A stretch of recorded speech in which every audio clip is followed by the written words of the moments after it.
Welcome friends, जय भारत जय Hindustan. Friends, इस वीडियो में हम जानने की कोशिश करेंगे कि आखिर अलाउद्दीन खिलजी को अपनी सैन्य व्यवस्था में दाग और हुलिया जैसी व्यवस्था क्यों करनी पड़ी, इसके पीछे का कारण क्या था और ये दाग और हुलिया था क्या वास्तव में, इसको हम समझने की कोशिश करेंगे। बेसिकली अलाउद्दीन खिलजी को अगर हम देखें तो अलाउद्दीन खिलजी खिलजी वंश का सबसे महत्वपूर्ण शासक, जिसका शासनकाल 1296 टू 1316 एडी तक था।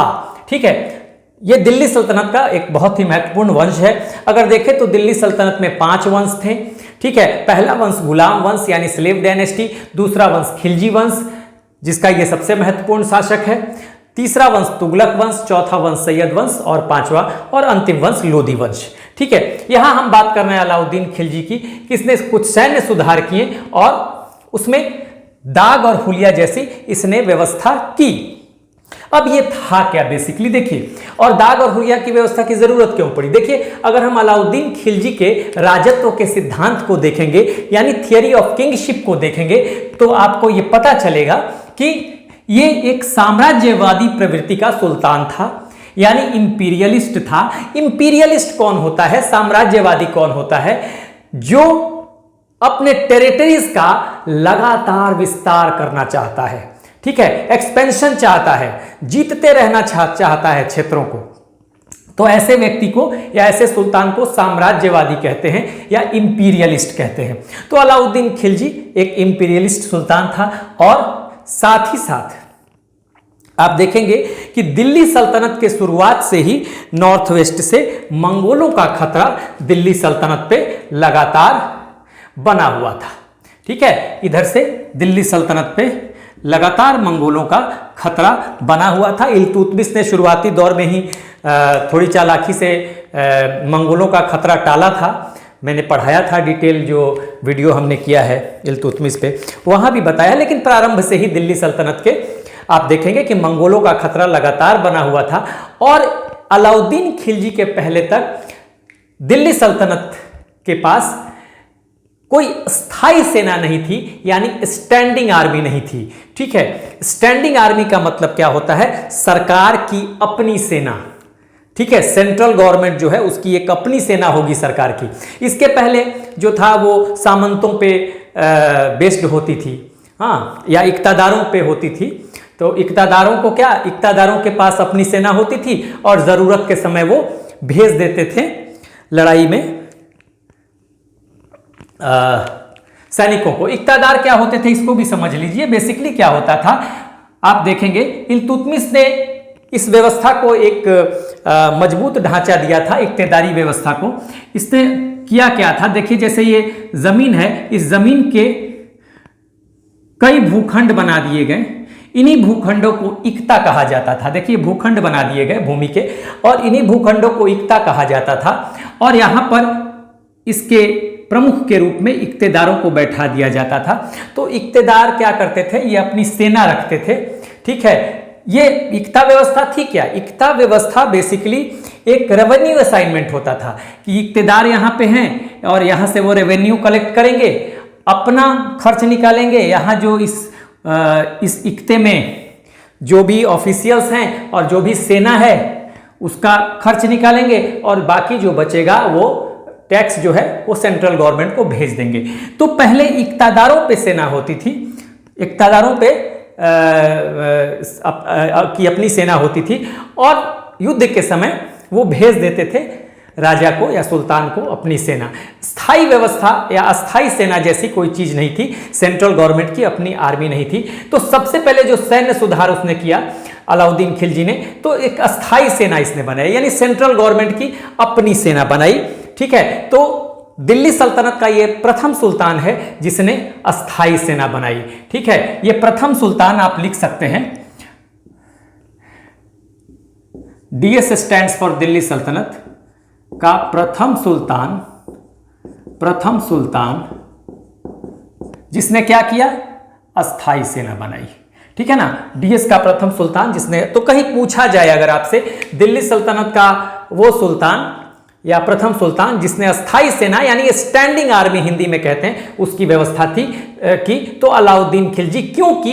क्योंकि मंगोलों का भी खतरा है नॉर्थ वेस्ट से लगातार, और साथ साथ इसकी प्रवृत्ति जो है इसके राजत्व के सिद्धांत में देखेंगे कि यह साम्राज्यवादी भी है, इंपीरियलिस्ट भी है और लगातार अपने क्षेत्र का विस्तार चाहता है। अब जब अस्थाई सेना हो गई तो सेना को मजबूत बनाए रखने के लिए, उनको एक्टिव बनाए रखने के लिए कुछ व्यवस्था भी करनी होती है। तो उसने दो व्यवस्था लागू की। एक घोड़ों के लिए, ठीक है, जिसको दाग कहा गया। ये दाग क्या था? घोड़े होते हैं, ट्रेंड घोड़े होते हैं, हेल्दी घोड़े होते हैं, अच्छे नस्ल के घोड़े युद्ध में शामिल किए जाते थे।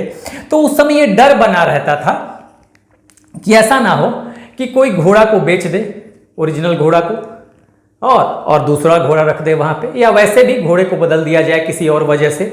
जैसे मान लीजिए कि ब्लैक कलर का कोई हॉर्स है और उसकी जगह कोई और ब्लैक कलर का हॉर्स जो है वो भेज दिया जाता है या रख दिया जाता है, तो कैसे पता चलेगा कि वो जो है स्टैंडिंग आर्मी, जो राजा की, सुल्तान की जो सेना है उसी का घोड़ा है? तो इसके लिए एक शाही निशान लगा दिया जाता था घोड़े पर, यानी कि इसको दाग कहते थे। शाही दाग, एक तरह से दाग लगा दिया जाता था, ठीक है। ब्रांडिंग ऑफ हॉर्सेस उसको कहते हैं, शाही निशान को, कि इसकी ब्रांडिंग कर दी गई शाही निशान लगाकर कि ये वास्तविक घोड़ा है जो सुल्तान की स्टैंडिंग आर्मी है। इससे क्या होगा कि डर खत्म हो गया कि घोड़े बदले भी जा सकते हैं। हाँ, जब भी रहेगा लड़ाई में वेल ट्रेंड, हेल्दी, अच्छे नस्ल का जो है, जो ओरिजिनल घोड़ा रहेगा अस्थाई सेना का या स्टैंडिंग आर्मी का, वही रहेगा। बदलाव की कोई संभावना नहीं होगी। हाँ, ये नहीं होगा कि कोई दूसरा उसमें उसकी जगह पे कोई दूसरा घोड़ा भेज दिया जाए, ठीक है। तो दाग का पर्पस भी यही था। उसी तरह से हुलिया, ज्यादातर जगहों पे आपको हुलिया मिलेगा और कहीं कहीं चेहरा भी आपको मिल जाएगा। ये सैनिकों के लिए था। ये बेसिकली बायोडेटा होता है सोल्जर्स का, सैनिकों के लिए था, ठीक है।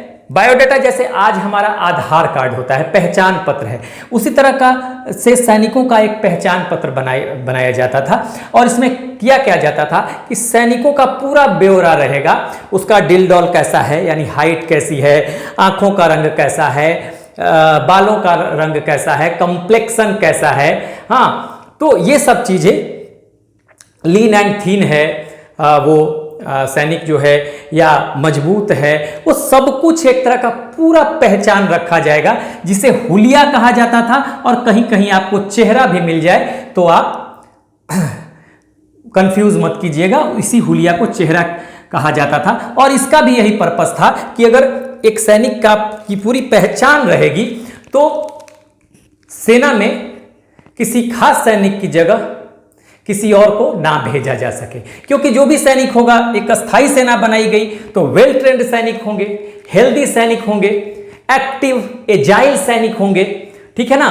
तो उनकी जगह कोई दूसरे को भेज दिया गया, कैसे पता चलेगा? तो बिल्कुल उसका पर्पस भी यही था कि जैसे हॉर्स बदलने की संभावना होती थी तो उसको खत्म किया गया दाग से, उसी तरह सैनिक भी ना बदल दिए जाएं।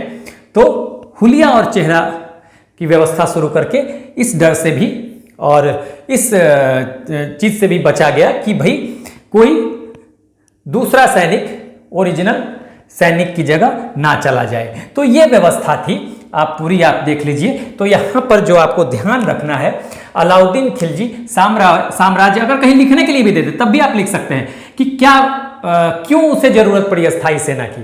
तो एक तो इंपीरियलिस्ट है, इसके स्वभाव में ही है विस्तार, और मंगोलों का थ्रेट है, तो इसके लिए मजबूत सेना चाहिए।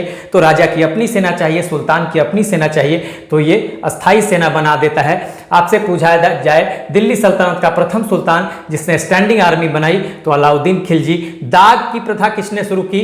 तो अलाउद्दीन खिलजी ने।